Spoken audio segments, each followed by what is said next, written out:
La mère Noël. Un couple est venu me voir un jour. Pas tout à fait SDF, mais pas loin. Je n'ignore pas l'aspect un peu mélo de cette précision, mais je décris ce que j'ai vu. C'est Noël dans les rues plus que dans les cœurs, comme toujours. Enfin, je ne parle pas des enfants, je n'en ai pas. Montreux est une cité merveilleuse. Elle ressemble à une vieille dame aimant le rythme et l'avenir, qui se tiendrait assise face à un lac comme tournée vers le monde. À Noël, les ampoules multicolores brillent partout, se reflétant dans les papiers dorés des vitrines chics. Et je regarde en ce moment des cadeaux factices à la devanture d'une boutique au prix augmenté ces dernières semaines. Les prix, l'argent. Malgré ces airs de fête, la place du marché est silencieuse et déserte à cette heure de la nuit. Et je me dis qu'ailleurs dans le monde, ce banc sur une place triste et balayé par un vent glacé évoquerait un véritable coupe-gorge. Mais ici, non. Je me remets en marche, faisant quelques pas pour tuer le temps avant demain, avant 8h55, l'heure de mon bateau pour Évian, sur l'autre rive, tout là-bas. Mon pas distrait et mécanique est celui d'un automate au ressort en fin de course. J'exagère. J'ai faim. Je me sens maigre et mes traits tirés ont adopté un rictus triste qui fige mon visage en lui donnant l'expression folle de ces chiens montrant les dents sans aucune colère. Sourire canin aussi inquiet qu'inquiétant. Dans ma main droite, je tourne convulsivement une lourde plaque de plastique brillant. Je suis un promeneur nocturne qui revient d'un casino. C'était la première fois de ma vie que je jouais, et cette soirée ne constitua pas une distraction. Mon épouse et moi l'avions longuement discutée, planifiée. L'opération avait été organisée pendant des nuits entières. Emprunter un costume à Savio, cette sorte d'ami né à Hermance sous d'autres auspices que les miennes, me préparer mentalement par une journée de repos, de calme et de méditation. Le soir venu, aller déposer 100 000 € sur le rouge d'un tapis de roulette, gagner, ressortir ensuite du casino de Montreux la somme doublée. Enfantin. Question. Comment notre balbutiant ménage, nous avons tous les deux 26 ans, dispose-t-il d'une telle somme? Nous la devons à une administration toute puissante, et notre problème, en fait, c'est qu'on nous a dérobé la même somme. Résultat, nous n'avons jamais été capables de regarder ces 100 000 €. Nous n'avons vu que ceux que l'on nous volait. Je m'explique. Décidés à vendre notre héritage, une bâtisse à Montrouge près de Paris en France, nous signons en juin une promesse de vente, 190 000 €. 3 mois plus tard, le maire décide d'y créer un mini-espace vert et la vente est annulée. Tout ce qu'il y a de plus légalement annulé. Et nous nous sommes retrouvés face à l'obligation légale de céder ce bien à la municipalité. Le maire achète l'atelier dans lequel mon oncle a passé sa vie, afin de le démolir, mais il l'achète au prix que ses services fixent, soit 91 000 €. La moitié du prix de la promesse de vente signée, pour rien, par 2 acheteurs allemands qui voulaient y aménager une villa urbaine. D'après ma femme et une voisine versée dans les arts divinatoires, la stratégie du casino réussirait à nous faire oublier Montrouge, le sourire aux lèvres.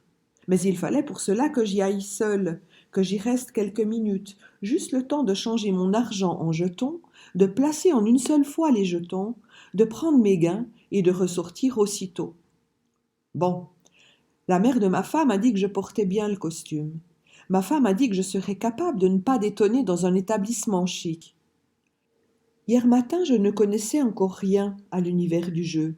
Et si j'étais déjà venue à Montreux plusieurs fois à l'occasion de concerts, cela avait été chaque fois sans le moindre regard pour cette bâtisse fardée qu'est le casino. À l'époque, j'imaginais vaguement que, dans un établissement chic, on ne vous laissait pas accéder à une vraie table de roulette.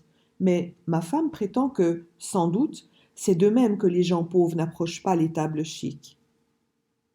Allais-je avoir le trac, être gênée parmi des hommes et des femmes d'un autre niveau social que le mien? Mes traits ont une régularité que n'importe quelle communauté a toujours accueillie facilement, et c'est d'ailleurs avec cet argument qu'autrefois ma mère me fit intégrer, à moindre coût, les rangs d'une école privée d'Évian. L'école en question aurait dû faire de moi un notaire, un avocat ou un chirurgien. Ma mère y comptait. Mon oncle de Montrouge y comptait. Mais je me suis tournée vers mes drôles d'études. Je m'arrête une seconde face à la statue de Freddie Mercury. Je ferme les yeux et aussitôt remonte en moi le visage d'une jeune femme fragile, ma jeune épouse, têtue et rieuse. Plutôt que de tourner et tourner sans fin toutes les nuits ressassant des courriers auxquels le maire de Montrouge ne répondait même plus, comme des gosses mauvais perdants ou comme deux imbéciles sentimentaux détruits à l'idée d'avoir bradé le bâtiment dans lequel mon oncle travailla toute une vie, nous nous étions résolus à ce que j'essaie de séduire le diable lui-même, en une seule et unique fois, plaçant tout sur le rouge et gagnant pour rétablir une sorte de justice. D'où ma femme tenait-elle une idée aussi saugrenue? D'où la voisine tenait-elle qu'en misant la totalité de notre argent sur le rouge, je reviendrais avec la somme doublée? Sans cesser de marcher dans les rues désertes, je remonte le col du lourd imperméable de Savio, imaginant encore le visage de ma jeune épouse au même moment. Peu de chance pour qu'en m'attendant elle ait fermé l'œil. Je devrais l'appeler et je ne le ferai pas. Je repasse devant une vitrine de la Grand-Rue dans laquelle j'aperçois une paire de mocassins Tod's que je m'étais tout à l'heure promis d'acheter si toutefois je gagnais. Depuis ma descente d'une puissante voiture de sport, décapotée malgré le froid glacial de décembre, je repense à ma femme et je cherche une façon de verbaliser ce qui vient d'arriver, de nous arriver. Ce ne sera pas facile. Demain quelque chose va sonner faux entre nous deux, entre ces éclats de rire candides et aimants et ce que je sais maintenant, entre moi et mon mode de vie d'avant. Ma femme, je pense à toi, je pense à notre mariage vieux de quelques semaines, je pense à mon envie de te protéger, et des larmes m'inondent aussitôt les yeux. Le vent? Avec cette histoire de casino, tu comptais prendre un ascenseur social, et c'était plus sage qu'il n'y paraissait. Il nous fallait quelque chose de brutal pour faire le deuil de Montrouge. Ou demain devenir pizzaiolo à 100% et ne pas soutenir ma thèse en juin, ou au contraire étudier tranquillement jusque-là, dette payée et un peu d'argent placé, voyage de noces en vue et toi bientôt ma femme au bras du docteur en musicologie, que je rêvais encore hier de devenir un jour. Musicologie. Je répète ce mot et le vent fait partir une larme en direction de mon oreille. Même mes larmes sont ridicules. Ces dernières heures ont été celles d'une rupture, d'une cassure. Je ne sais pas le mot exact, mais on m'a mordu le cœur, et je tourne maintenant comme un forcené dans une nuit pleine de bourrasques et de regrets. Mes impressions partent dans tous les sens, vertige, peur et doute. Comment continuer? Comment continuer après ce flash sur ce qu'est vraiment le groupe? J'ai peur de haïr la démocratie occidentale dans laquelle on me donne 60 ans pour me faire une place. Je ne sais pas traduire en mots le quart de ce que je ressens de dégoût. Il me semble que pour dire la misère, il faudrait inventer d'autres mots, d'autres syllabes et d'autres lettres, une ponctuation nouvelle. Je revois les petites joies de ma mère, je revois les gloires humbles de mon oncle dans son atelier de Montrouge, qu'un con de maire veut faire raser gratis ou presque. J'en suis là, comme un fou qu'un retour d'électrochoc réveille en pleine nuit guéri, et qui se met à avoir peur des dingos ronflant en cadence autour de lui. Pourtant, monté dans le bateau à Évian il y a quelques heures, impressionné par la roue à aubes changeant en écume lumineuse l'eau noire volée au lac, sorti ensuite sur le pont et grisé par le défilé d'ombres sur la côte éclairée par de milliers de petites étoiles dansantes, affrontant le vent les yeux grands ouverts, je m'étais senti heureux. Oui, pleinement heureux. Et même libre, voire conquérant, ma femme. Le cœur gonflé de ton espoir et du mien, avec en poche ce qu'on nous concédait d'une vie de privation, la petite vie de mon oncle. Je pensais alors avec fierté à mes dernières années, persuadée d'arriver vite quelque part, avec ces curieuses études bientôt achevées contre vents et marées, vents de bon sens et marées de réalisme. Et quelques heures plus tard, tout était démoli, et la pelleteuse de cette sorte de mer qu'est Dieu avait opéré de nuit, phare allumé. Tout à l'heure, Montreux m'excitait comme une affirmation de mon manque de conformisme, de mon courage, et comme un hommage à cette touche de fantaisie très gonflée que j'admire tant chez toi, ma femme.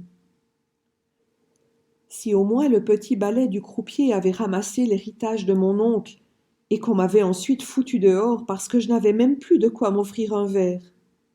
Une telle scène aurait équivalu à la continuation du geste du maire, et là j'aurais compris, et enfin compris. Seulement les choses ne s'étaient pas passées de cette façon. Un vent mauvais s'engouffre maintenant en sifflant sous le ponton en bois circulaire sur lequel je suis monté dérangeant quelques oiseaux endormis. Des vaguelettes font entendre un clapotis rythmé et, au loin, un groupe rieur claque les portières d'une voiture. Faire quoi? La ponctuation est fautive dans la phrase to be or not to be. That is the question. Je suis sûr que la phrase initiale était to be or not. To be. That is the question. Appelez chez moi. L'escalier de cet hôtel réservé par Internet n'est pas glorieux. Mais comme il y fait meilleur que dans la rue, je viens de me décider à passer devant un sapin de Noël en plastique et un veilleur endormi. J'ai monté à pied 2 étages, sans toutefois me résoudre au dernier moment à entrer dans la chambre numéro 26. 2 plus 6 égale 8, indivisible par 3, ma femme me l'aurait déconseillé. Voilà une demi-heure que je suis assis sur une marche. J'ai dénoué la cravate également prêtée par Savio et qui m'a enserré le cou de plus en plus douloureusement au fur et à mesure que la soirée avançait. Ma chemise doit être sale tant je viens de transpirer, mais ce n'est pas trop grave, la chemise m'appartient. On contient parfois ses nerfs en les fixant sur des détails aussi saugrenus. Malgré l'odeur du café que quelqu'un a mis à chauffer dans le lointain, au fait, quelle heure est-il? Il est 4 heures du matin à la montre Chopard que Savio m'a aussi prêtée. Je trouve que l'escalier sent mauvais. Il sent le renfermer. J'allume une cigarette. J'ai eu du mal à trouver le paquet dans les énormes poches de l'imperméable anglais de Savio. J'appuie ma tête contre le mur humide et froid du couloir. Près de moi, quelqu'un soupire longuement. Je suis seule dans cet escalier. C'est donc moi qui viens de soupirer. Arrivé tôt dans la soirée au casino, je ne sais pas pourquoi, mais tout en pressentant qu'on perd forcément en s'intéressant au jeu et que ne pas miser tout de suite s'apparente à ne pas faire cas de la virginité chanceuse du débutant, je ne pouvais m'empêcher de tourner entre les tables, zioté par le personnel chez qui il se disait que j'avais 100 000 € en plaques dans mes poches. Je refusai une à une les diverses offres commerciales que l'on fait ordinairement aux gens dans mon cas. Indifférent à ce milieu, je crois que je souffrais déjà des lumières partout, lumière en haut, lumière en bas, et de cette atmosphère lourde, vulgaire et feutrée à la fois. Je me disais que, conscient du risque de ma tergiversation, dans mon cas, cette attente n'interférerait pas sur ma chance. Après tout, je n'allais jouer qu'une seule et unique fois. J'allais en réalité jouer 6 fois. 6. J'aperçus une femme entre 2 âges, petite silhouette quinquagénaire m'observant avec insistance. L'espace d'une seconde, ses yeux coincèrent même les miens, alors qu'habituellement je ne vois aucun regard posé sur moi. Je sais qu'on nous dévisage lorsque je marche dans la rue au bras de ma femme et, si je n'ignore pas qu'elle déteste toutes ces œillades qu'on nous adresse, je ne les remarque jamais. En fumant assis par terre dans mon escalier d'hôtel, je me dis rétrospectivement que si mon inconscient avait isolé cette femme dans la foule, ce n'était pas à cause d'elle à proprement parler, mais plutôt à cause de ce qu'elle représentait, avec un collier en diamant, un parfum entêtant et cette longue robe noire, l'argent. Elle était de ces gens qu'on sent en avoir beaucoup, et en avoir avec naturel parce qu'ils en ont toujours eu. De ces gens pour qui le maire de Montrouge est une merde insignifiante, eux tapant dans le dos du maire de New York, du maire de Londres ou du maire d'Amsterdam. Des gens qui passent 15 jours à Davos et dont la montre est vendue à quelques dizaines d'exemplaires seulement, tous ces prototypes de chefs-d'œuvre horlogers réservés à l'avance et dont Savio me rabat les oreilles depuis que nous sommes gosses. La robe noire était une allégorie du pognon, et si son regard avait retenu mon attention comme un imbécile, je m'étais plutôt cherché dans un miroir pour vérifier si quelque chose clochait dans mon apparence. Lorsque vers 22 heures je me choisis une table, sans un regard pour les statistiques sur les écrans de télévision et sans la moindre curiosité pour les numéros précédemment tombés, aussitôt la robe noire se leva du fauteuil d'où elle m'observait et elle m'emboîta le pas, sauf que je ne la vis pas faire. Au même instant défilait dans mon crâne le visage de mon oncle décédé, le classeur noir dans lequel ma femme archive toutes les lettres de Montrouge, la voix du maire que j'avais eue au téléphone rigolant qu'à mon âge je m'en remettrais. Mon sens de l'injustice au même moment me faisait bouillir les entrailles. J'en étais restée incapable de lui répondre à quel point je le dégueulais, lui et sa façon d'envisager la démocratie comme une vermine le corps putrescent qui la nourrit. Et mon attention se rétrécit comme un faisceau de torches électriques. Un numéro venait de tomber à la table devant moi, et on allait bientôt pouvoir jouer à nouveau. Je refusais mentalement de compter pour savoir si le numéro en question était ou non divisible par 3, et quand les autres autour se mirent à déposer des jetons sur le tapis, j'avançais alors sur le rouge mon paquet de plaques, tout en sentant mes jambes cotonneuses, tout en me sachant trop rapide, comme lorsque l'on court sans réfléchir pour plonger dans le lac à la fin du printemps, histoire de se forcer à ne pas hésiter. J'entendis qu'on réagissait autour à la somme et à ma façon de jouer. J'avais l'impression que mon libre arbitre m'échappait. Mes nerfs faisaient comme un réseau en fibres de verre tendu sous ma peau. Mes yeux devinrent tout à fait myopes, et personne n'ayant plus envie de miser, le croupier s'apprêta à remplir son office. « Rien ne va plus ?» Sourire, soupir. « Ah, tu peux le dire du con que rien ne va plus. » Je pèse sur le bouton de la minuterie au-dessus de moi. Un réveil sonne dans une chambre sur le palier près duquel je me trouve. J'allume une autre cigarette. Ayant complètement oublié la robe noire qui devait se trouver pourtant à quelques centimètres à côté de moi, je ne regardais ni la bille d'ivoire parcourir les parois du petit cirque numéroté, ni la table de roulette en elle-même. Je crois même qu'une forme de brouillard de buée se diffusait à ce moment-là dans ma tête. Une fois la totalité de mes plaques posées comme convenu sur le rouge, la chose sembla m'indifférer totalement. Je me lève de ma marche d'escalier à cause des cendres qui me brûlent la main. La minuterie s'est à nouveau éteinte et cette fois, je reste dans le noir. Quand un murmure parcourut la table, je sus que la bille allait bientôt en terminer, mais j'étais ailleurs. Souvent je me dis qu'une fois très en retard, rien ne sert de se préoccuper, le bus n'en roulera pas plus vite. Alors je fixai le plafond, les mains dans les poches de l'étroit smoking de Savio, et puis un gigantesque sapin de Noël au loin.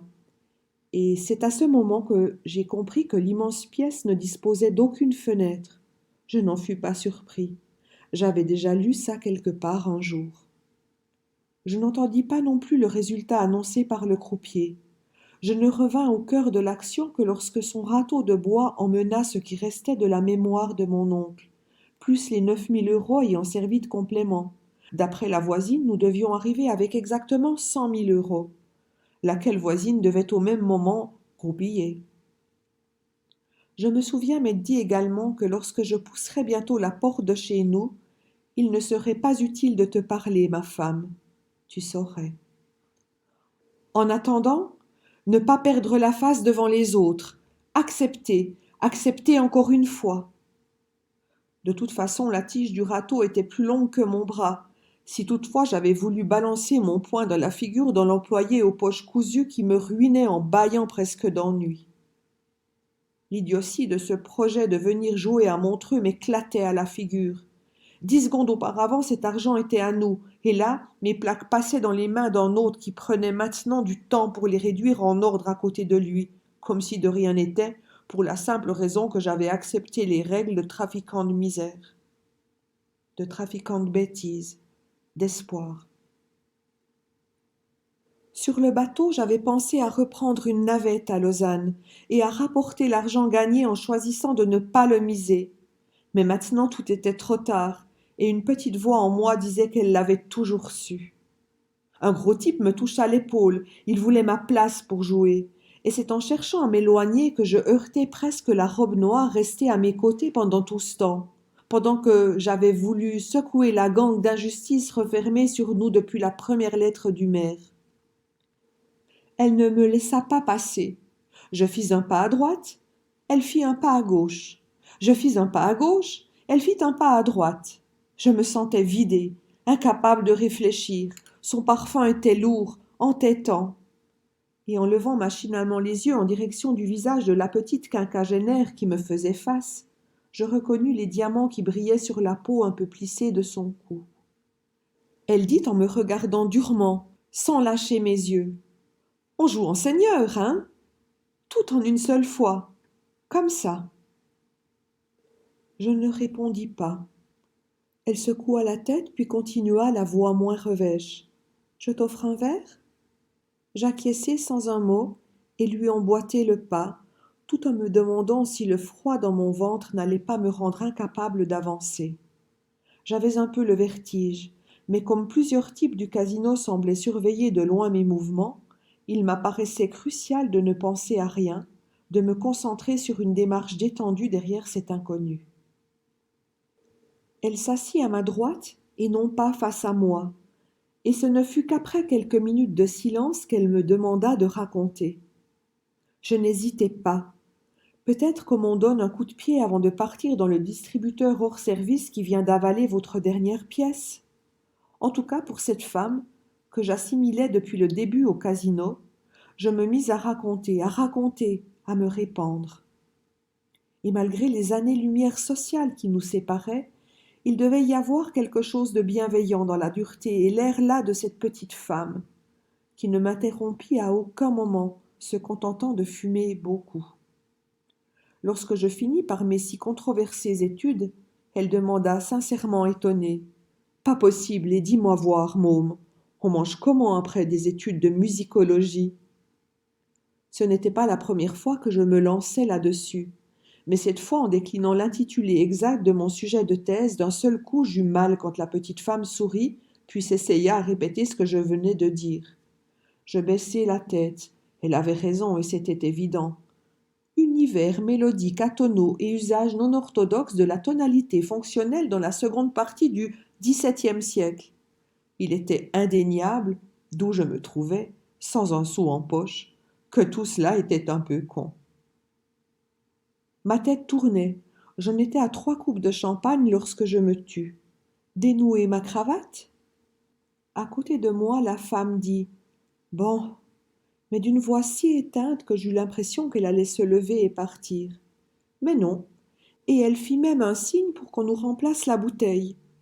L'ensemble du personnel lui obéissait avec un empressement si servile que c'était à se demander si le casino lui appartenait, et je trouvais ça écœurant. Tout le monde avait l'air de savoir qui était cette femme, et on me regardait d'un sale œil, mais cela m'indifférait. Un long moment se passa sans que nous n'échangions une parole, et puis, en détachant chaque mot l'un de l'autre, elle finit par me dire « Je ne suis même pas sûre que tu aies compris pourquoi ta petite femme et ta petite vie, le tonton de Montrouge et les univers mélodiques à tonneaux, vous n'aviez rien à faire ici. Alors, et juste avant que tu ne remontes sur ton bateau-bus, je voudrais te montrer 2 petites choses. » Elle vida sa coupe et d'un geste m'invita à l'imiter. Puis elle se leva et je la suivis docilement jusqu'à un vestiaire où elle récupéra son sac à main. Elle se dirigea ensuite vers une caisse. On empila devant elle une véritable fortune en plaques et, 1 minute plus tard, en l'ayant encore suivie à la table de jeu où je venais de me ruiner, la robe noire se retournait et me demandait de lui indiquer un chiffre entre 1 et 9. Je répondis 5. La petite femme sépara ses plaques en 5 tas, et c'était colossal. Chacun représentait 2 ou 3 fois ce que j'avais perdu tout à l'heure. Sans hésitation, sa main plaça le premier tas sur le rouge. « Je vais jouer 5 fois, » me dit-elle. « Et bien entendu, je vais perdre 5 fois.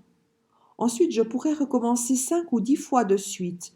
Pour moi, ça ne changerait absolument rien. » Un peu comme si toi tu perdais ton porte-monnaie, et encore. Il faut que tu me comprennes bien, môme. Le monde est ainsi fait. Il existe des barrières invisibles entre les gens, et ce sont des parois infranchissables. Le hasard connaît ces barrières. Et puis elle continua en rapprochant très près sa bouche de mes oreilles. Tout est une question d'échelle.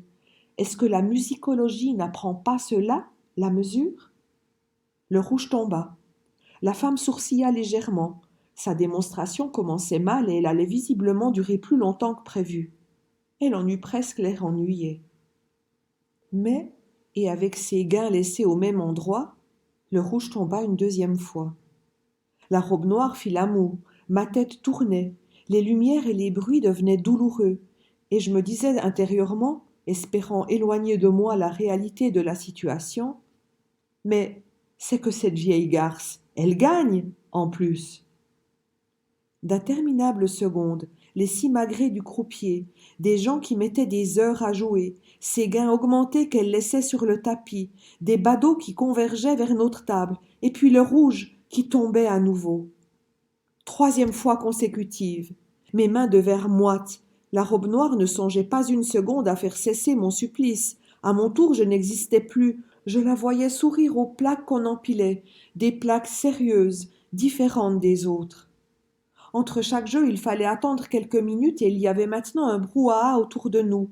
Les gens commentaient bruyamment ce qui arrivait. Le tas de plaques me semblait obscène. Elle allait rejouer, et maintenant tout perdre comme moi, je me sentais transpirer, étranglée. Le champagne me montait à la tête et les lumières tournoyaient. J'avais horriblement chaud. Un groupe d'hommes d'affaires s'esclaffa derrière moi et je voulus m'en aller, disparaître.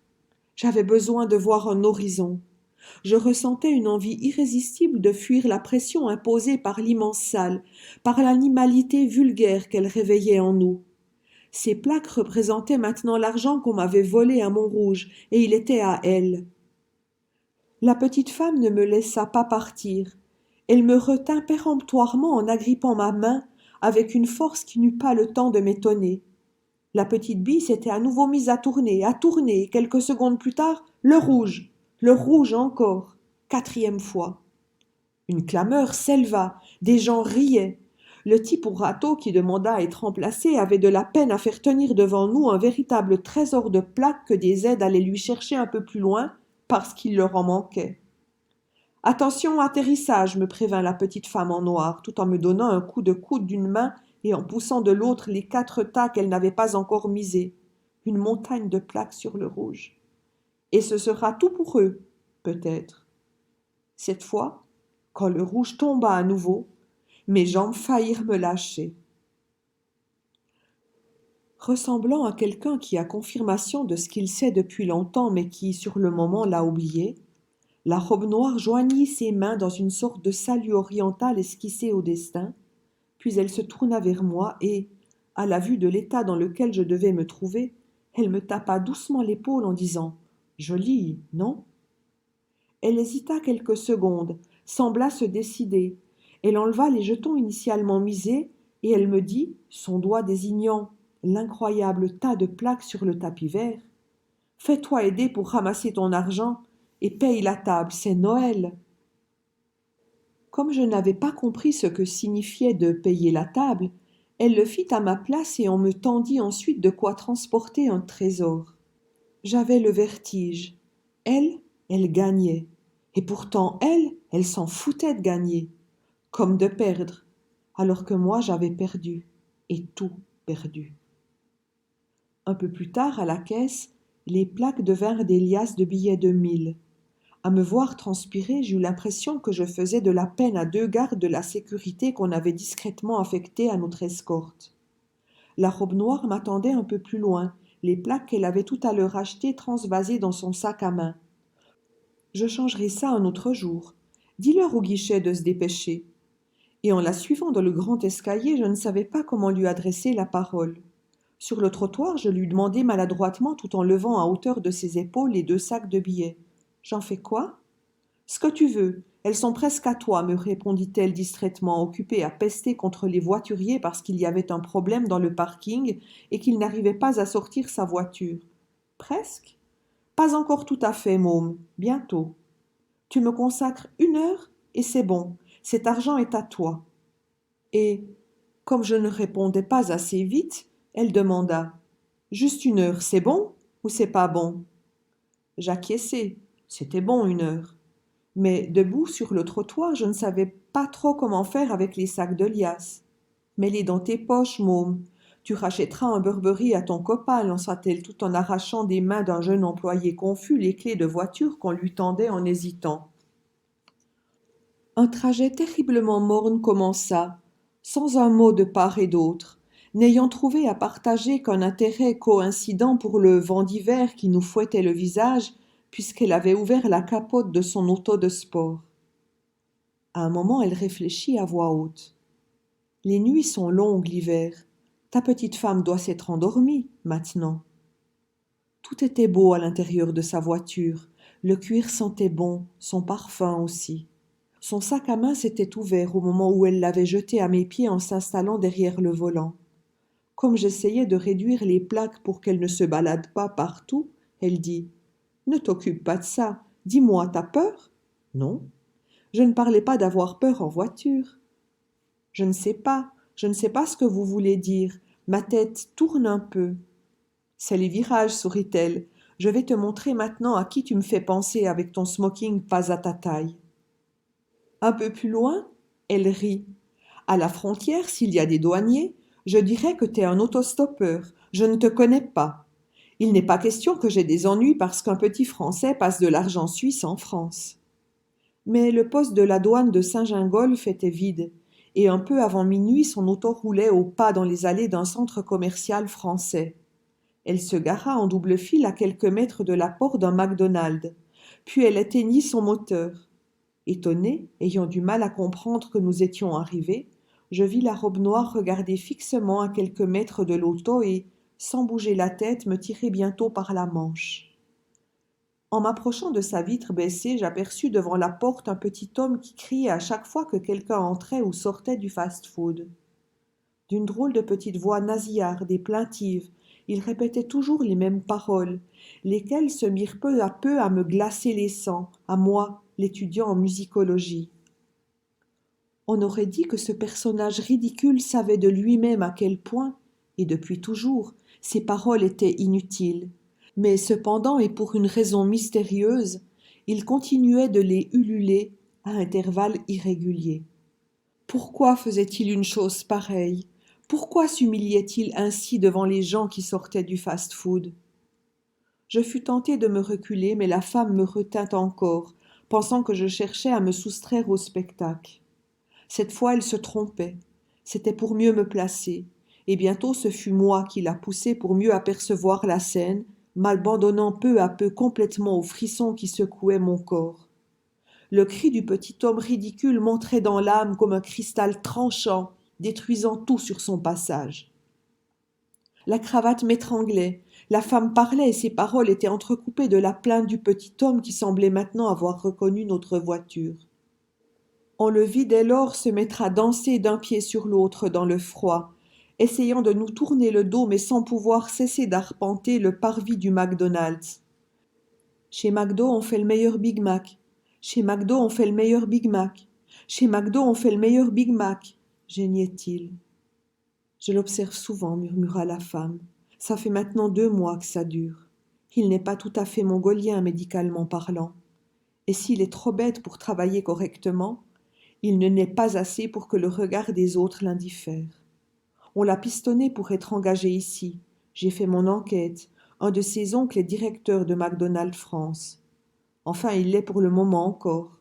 Là-dedans, ils lui ont donné à peu près tous les boulots. Il a défilé à tous les postes, si ingrat soit-il. Mais même nettoyer les toilettes ne lui convenait pas. Chez McDo, on fait le meilleur Big Mac. Chez McDo, on fait le meilleur Big Mac. Chez McDo, on fait le meilleur Big Mac. Par saccade, par rafale, le petit homme lâchait sa phrase dans la nuit. Les clientes se plaignaient qu'elles avaient peur de le croiser aux toilettes. La direction ne savait plus quoi faire de lui, impossible de le licencier, sa recommandation venait de trop haut. Et puis un jour, un équipier a dit: « Avec ta tête, tu devrais faire portier.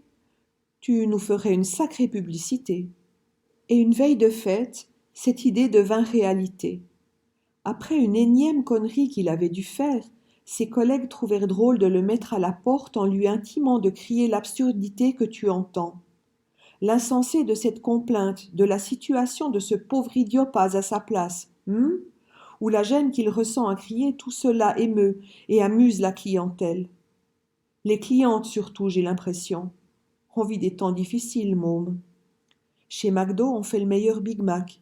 Chez McDo, on fait le meilleur Big Mac. Chez McDo, tous les mois, il devrait prendre le bateau et aller coller sa paye sur le rouge. Tu crois pas?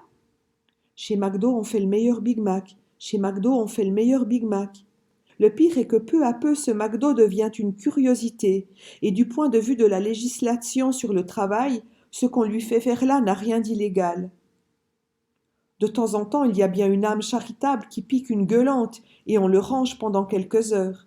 Mais le lendemain, ça recommence, et des fois, il pleure.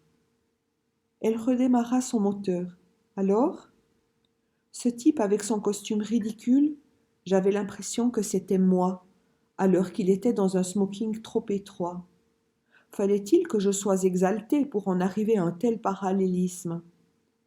Mais je n'avais encore jamais ressenti une image aussi monstrueusement vaine de moi-même, et, cerise sur cet immonde gâteau, je me rendis compte à quel point le Mongolien était grassouillet. Non seulement cette existence était pour lui un véritable calvaire, mais à table il devait faire des réserves pour endurer, pour survivre. Exactement comme moi avec mes histoires d'héritage et mes petits projets de placement. Pendant une seconde, je craignis que la femme au volant ne me répète l'intitulé de ma thèse, et j'en eus mal à l'avance. J'avais soudain très honte de ce qui, depuis des années, me faisait plancher des heures entières sur des piles de livres et des bandes magnétiques, passant à côté de la vie, de la vraie vie. Mongolien et moi, nous restions à la porte d'un truc qui concernait les autres, sans pouvoir rien y faire, sans songer à ruer dans les brancards et à rentrer dans la lumière avec le groupe. Avec sans doute beaucoup d'amour à la maison, certes, mais dehors. Dehors au mieux de l'indifférence, au pire un peu de dégoût amusé pour notre déguisement et les propos inutiles tenus à longueur de temps. Mais la musicologie, le titre de docteur, c'était quoi? Mongolien avait une chemise rouge et une casquette en papier. Moi, ma chemise rouge, ce serait mes sous-sous, et ma casquette, ce titre de docteur.